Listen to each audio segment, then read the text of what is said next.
Hmm.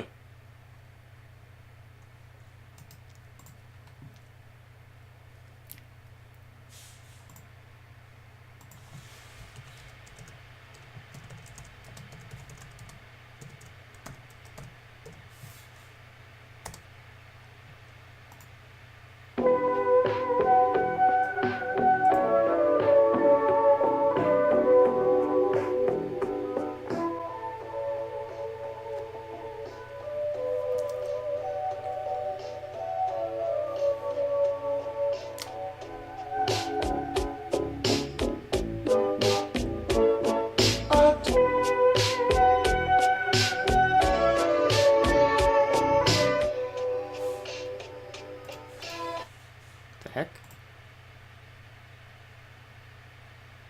Oh. Oh god, this thing.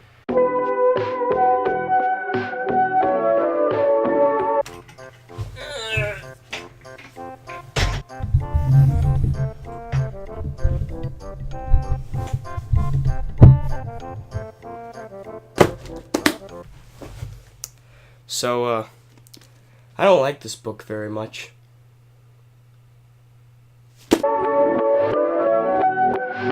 So this book is Michael Vey, The Prisoner of Cell 25, a novel by Richard Paul Evans, who is a #1 New York Times and USA Today best-selling author.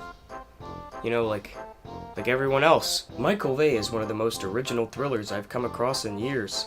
It's rare that a book can appeal to a young adult just as much as their parents, but Evans has pulled it off. It's from Vince Flynn, another #1 New York Times best-selling author. My kind of book. Fast, funny, and strange. Once Michael's astounding powers are revealed, the shocks keep coming chapter after chapter. It's by R.L. Stine, another best-selling author. As you can see from this cover here, this is very much a library copy. It's got those wonderful scratches, makes it look like someone got into a terrible, terrible knife fight in an alleyway, and they had this book to protect them. And this artwork on the cover is very creative. It's someone standing, a silhouette of someone standing in front of the entrance to something, looking very dramatic. Never seen that before. That's a brand new thing. Who would have known? So basically, the story of this book, in a nutshell, is that Michael Vey and this cheerleader he has a crush on both were involved in the exact same accident when they were born in the exact same hospital on the exact same day. And some electric machine blew up and gave them all superpowers. Meanwhile, the evil mastermind, Dr. Hatch, who has lots and lots of money that he gets from blowing up airplanes and then threatening the airports, wants to gather up all of the children who were affected in the accident because he wants to build an army, and he actually doesn't have a clear goal. He just wants a bunch of electric kids. So, let's start off talking about this book with the things I actually enjoyed about it.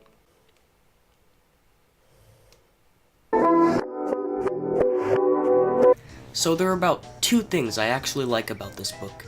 The first one is that the characters' electric powers are actually pretty interesting. You have Michael Vey, who can shock things, and then you have the cheerleader, Taylor Ridley, who can read people's minds using electricity, and she can even do this thing called rebooting, where she makes them forget pretty much their entire short-term memory for a period of time, so they just kind of forget what they're doing altogether. That's pretty cool. The problem is that there's like 10 other electric children, and I forgot about all of them. So, at least those ones are cool. Another thing I like about this book, and you may have noticed on the back they bring it up too, it's classified as a thriller.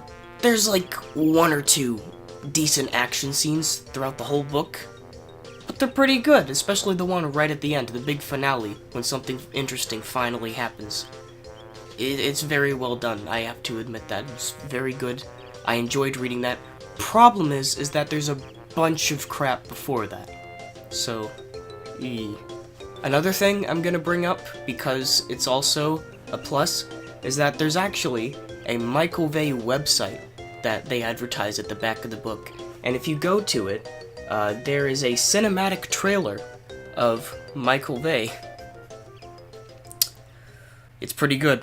Remind the board that I've already found 15 of 17 children. Just a matter of time before we Time isn't on our side. Those kids are already too old. You know how difficult they are to turn at this age. I know better than anyone, but I have my ways. And if they don't turn, there's always cell 25. Oh my god. Now for the things I don't like. Oh man, prepare the list. Let's see, I think I've got it on my phone somewhere. Okay, here we go.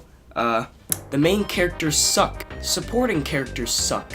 In fact, scratch that. Every single character in this book sucks. There are way too many characters. There is a giant segment at the beginning of the book that takes place in a school, and the kids just go to school and don't do any cool things. And there's tons of filler. And no one likes reading that. Why is this in the book? None of the action happens in the book until the very end. There are cliches everywhere. Michael Vey only spends 5 pages in cell 25, even though the title of the book is Michael Vey, the Prisoner of Cell 25, and there are 326 pages in this book, which means that there are 321 pages where he is not in cell 25. And that's the title of the book. And the best part of all is that this is the start of a 7-part series. There are 5 other books besides this one. And the first book was pretty terrible to start a series. I will now elaborate very specifically on every single one of these points. Oh man, this is my favorite part! So, one last thing I want to point out before I do said elaboration is that if you go ahead and get out your good old copy of Michael Vey, the Prisoner of Cell 25, and you open it up, you get past all this crap that no one reads, you get this first chapter, which is pretty much that scene that I showed you with the trailer. And then you turn the page. Oh, it's another chapter. Turn the page again. Oh, look, that's chapter 3. But before you turn the page, let's talk about what Michael Vey says to the reader in chapter 2, the beginning. And, you know, it's got, "My name is Michael Vey. The story I'm about to tell you is very strange. If you passed me walking home from school, you wouldn't even notice me. That's because I'm a kid just like you. I go to school like you. I get bullied like you. Unlike you, I live in Idaho. 'Cause, you know, no one else lives in Idaho. How many people live in Idaho again? Oh, not that many. Don't ask me what state Idaho is in. Newsflash, Idaho is a state. The fact that most people don't know where Idaho is exactly why my mother and I moved here, so people wouldn't find us."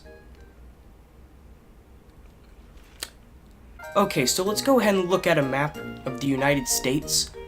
You may notice that there's all these little things that look like building blocks, and then you have Idaho, which sticks out in the freaking corner. You know, it looks a bit like my nose. How could someone have not even heard of Idaho before? Not even known it's a state. And this is most people? Like, do people just walk around, they're like, "Man, I really remember Michael Vey's character. He knew what Idaho is. Ooh, never heard of Idaho before. Don't even get me started on Rhode Island. I can't even see that one. Need to put on my glasses. Besides living in Idaho, I'm different from you in other ways. For one, I have Tourette's syndrome. You probably know less about Tourette's syndrome than you do Idaho." You what, mate? I'll have you know that I go to a school that has very, very advanced learning processes, and I get crapped on with homework every single day, but I think to myself, man, at least people are gonna think I'm smart after this. Then I come over here to read your book, and you tell me in your very strange, very peculiar story that has definitely not been written before except in a different skin, that you know what Idaho is, and I don't. Fight me in real life. I'll meet you outside the Denny's next door, buddy. So, I think that's enough complaining about a kid in a fictional book telling me I don't know what Idaho is. Now let's get back to the thing that we're all here for, me complaining about something else. So, about the characters sucking. I'm gonna go ahead and describe a couple of the main characters to you, and you'll get the gist. You have Austin, Michael Vey's best friend, who is fat, he's really smart, and he's obsessed with girls. You have Michael Vey, who gets average grades in school, gets bullied a lot, and is awkward around his crush, who is a cheerleader. You have Dr. Hatch, who's your evil mastermind who wants to take over the world. I mean, I assume so, he doesn't really say much about it at all. And he also monologues a lot. Like, a lot. Especially when Michael Vey meets him, like 6 pages worth of monologue about stuff we already know about. I think I remember one of the 15 other electric children, which, I guess also solves my thing about there being too many characters. There's way too many electric children. Way too many. There's only this one other one I remember, and her name's Nicole. Actually, her name's Nichelle. The one character that I actually remembered. I got her name wrong. I'm great at my job. And that's because she's, throughout the entire book, antagonizing the main characters, and guess what she is? She's a goth girl who's mean to everyone. Oh, these are some really creative characters here, I'm telling you. So, here's something I definitely did not make up. Oh, it's upside down. Here's something I definitely did not make up specifically for this video. You may notice that comic relief characters have their own spot on this lovely quadrant chart, because they tend to be the cancer of the world. You may notice that dumb and boring characters fall in this fanfiction OCs section. These characters are all pretty much fanfiction OCs, except minus the overblown backstories and magic powers. Oh wait, about that huge school segment.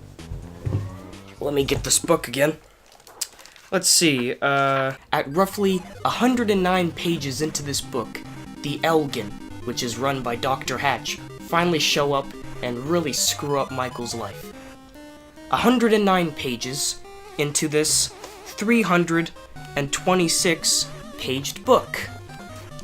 Roughly 1/3 of this book is them goofing around in a school, Michael Vey getting bullied, those bullies later becoming characters, and of course, the reason they're bullies is because their lives suck. And then, you know, Michael's trying to hide his magic powers from people. Taylor takes him to this party, and he gets this love life with Taylor for a couple pages. Just, it goes on forever, right? It never seems to end. Kinda like that overly drawn out Idaho rant I just did. As for the cliches everywhere, I'm gonna spoil a part of the book. They sneak in to the Elgin headquarters by stealing a food van, stealing the uniforms inside the food van, dressing up in those chef uniforms, driving into the building, and then almost getting in before, you know, they go loud and then everyone knows they're there. And, I think that's about it.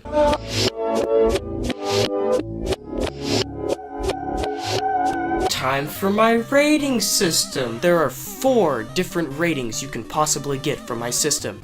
The crap rating, the meh rating, the good rating, and the awesome rating. Neither of those top 2 this book will receive, and in the script, I said that I would give it a meh rating, but instead I'm gonna give it a crap rating because it sucks and I don't like it. And also because it's late in the day, and I need to go to bed, and this video is already about 10 minutes long, so I could monetize it and make money off of it from YouTube if I wanted to, as long as I kept all of those Nintendo songs I had playing in the background down enough and I talk loud enough. But I mean, I've done all there is to do here. There's nothing more to this book than what I've already said. It gets the crap rating because that's what it is, and I have read a bit. I think I made it about halfway through the second book at the time when I initially read this, and then I just said, okay, it's time to stop. So, yeah.